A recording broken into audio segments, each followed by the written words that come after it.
I know you were in a very low state of iman, and though Ramzan has just passed, you still feel that you have lost the essence of iman in your heart. Every single day you're skipping your prayers, every single day you're doing the things that you should not be doing. This video is for you. I'm sure this will change the way you think about certain things. I cannot guarantee you that it will increase the level of iman, but at least it could lessen the pain that you're feeling at the moment, and it can takes you, it could be a way for you to get out of the depths and depths of lows of iman. Firstly, it's okay to be in the highs and lows. Life, neither life has to be in the constant state, and neither your iman can be always be in a constant state. It can be in the depths, but it can never be in a constant state of depth. It could keep getting worse, but it could keep getting better. Some days you would feel like you were at the peak of your iman, where you feel like being the best Muslim out there. And some days you would feel very low, where you don't even feel like praying, where you don't even uh, want to stop yourself from committing certain sins like gossiping. You want to do gossip, you want to talk to opposite gender, you want to do every single thing that Islam prohibits you to do. Because and you also feel that you don't feel like doing things, like you don't feel like praying, you don't feel like doing wudu, you don't feel like getting up to pray, you don't feel like doing extra stuff that you used to do, you don't feel like doing iskar. Firstly, it is okay to feel the emotions, it's okay to feel that your iman is low, but what is not okay to be in the constant lows and lows and lows. I'm sure when you have seen the highs, there comes the moments when when you are in the lows, your mind tells you not to do things. Like your fitra tells you to that, hey, get up, pray. It's time to pray. Hey, don't gossip about people. Hey, do the dhikr. Why are you wasting your time on social media? I am sure you get those, your brain telling you to do the good, but you actually fight with that feeling and do the opposite. If your feeling is telling you, um, do this, which is not right, and your mind is telling you that you have to do it, but you actually fight with your brain and surrender to the feeling, and you do it constantly. And when you actually constantly do all these things, you lose your iman. This is a very interesting point, that iman can be in the highs and lows, but it's not okay to lose your iman. And a believer can actually lose iman when you try to be in a negative company constantly. When you constantly do the opposite of what you're supposed to do, you will eventually lose your iman. And even Sahabas, they used to feel the highs and lows, and they even mentioned it to Prophet Muhammad, peace be upon him. So that actually reassures you that it is okay to feel the highs and lows, but what is not okay to be in the constant lows. What is what you should be doing is to be striving. What you should be doing is at least doing the bare minimum, at least doing the small things. What is not okay to what skipping your prayer is not okay. Not doing a scar is not okay. You know, all these things. When you are in the lows, at least try to do the basics, and that is way that you eventually get back to the normal state, or you get back to the highest. This would probably be going to be a bit longer video, because I want to talk about a lot of things. And one of the things is that keep striving for your iman, keep striving to be in a better position, because you will eventually have success. Your definition of success could be something for you in this life, but for Akhirah, the success is Jannah, paradise. And for a believer, ultimate success, the ultimate goal should be paradise. And we will eventually have it if we abide by the rules of our religion and if we stay consistent with all the goods that we are supposed to do. I have been recently trying to do the tafsir of Quran, and one of the things that I've actually tried and it works for me, that I listen to the translations of Quran.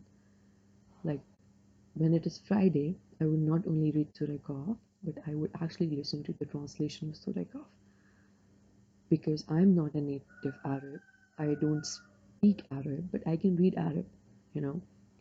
So listening to it in English actually makes me understand the meaning of what Allah subhanahu wa ta'ala is trying to tell us. And that is one of the best ways actually to learn the Quran. If you don't have the habit of doing the tafsir, if you feel that it is very difficult for you, but you really want to get into it, start with listening to the translations of Quran. You can search it on the internet. YouTube is the best resource ever. You can, whatever is the language that you understand best, just write that Quran translation, chapter 1, chapter 2, chapter 3, whatever chapter you want to listen to in English or in your native language. And you will come across many resources that actually have it. And start listening to those resources, those translations, while you're cooking, while you're cleaning, while you're doing your daily chores, while you're walking actually, while you're in the gym, while you're traveling. This actually makes you build the habit of being close to Quran, and it is one of the best habits that I've actually discovered. I do it myself and I feel my iman going to the highs whenever I do it. Because there are a lot of the things that I get to learn about Quran, that I get to learn from Quran, which I'm still not familiar with. Like for example, just yesterday I got to know that there were people in Makkah who were actually worshipping a tree. Like I have new people worshipping sun, people worshipping idols, people worshipping moon, but I never knew that people could actually worship tree. And they were actually worshipping a certain tree, a group of tree, and that is even mentioned in Quran. So the things that listening to translation can help you with is that you would get to know about a lot of the things that completely baffles you because it is consider it as like a one of the initial steps that can help you build a stronger connection with Quran. Listening to the translations, whatever you're doing, make it your companion, make it your best friends. Like forget the podcast.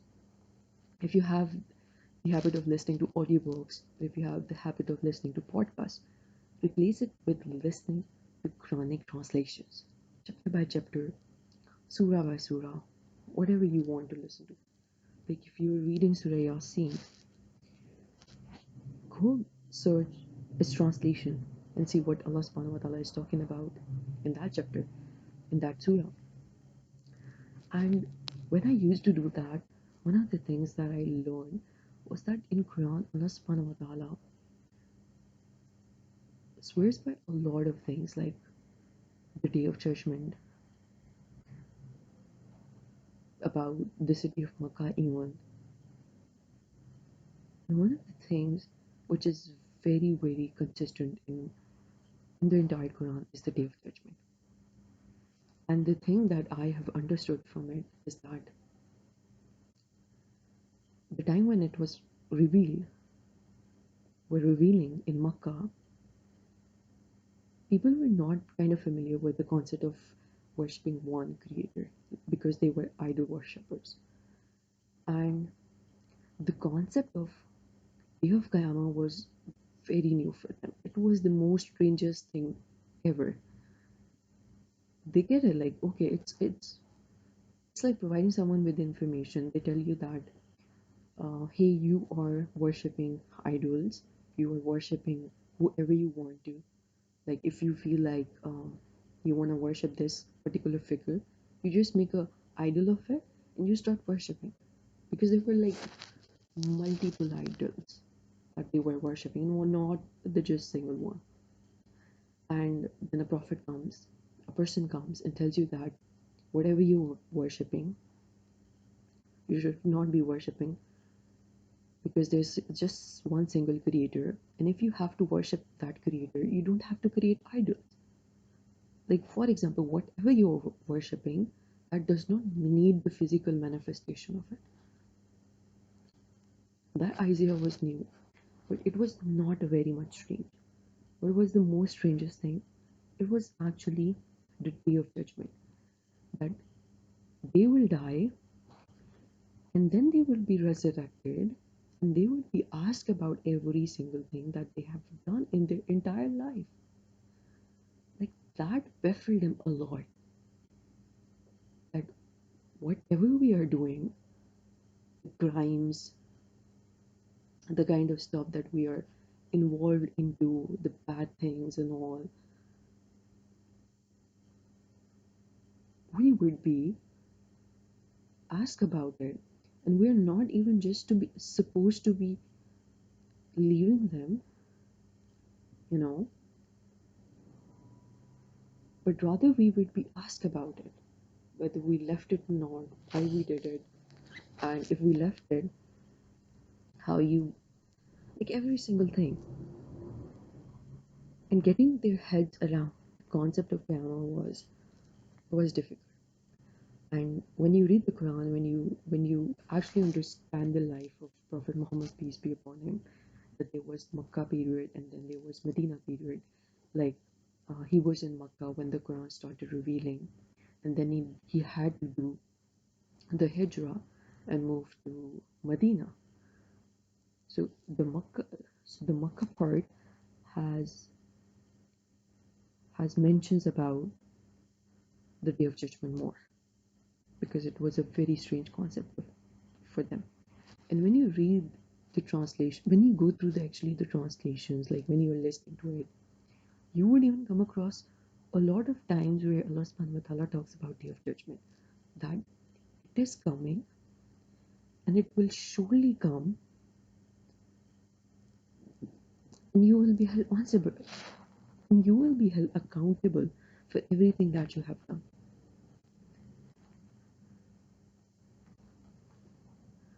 And I feel that oftentimes in our lives, we also forget that one day we will be held accountable for every single thing that we are doing, we did in the past, or we will be doing.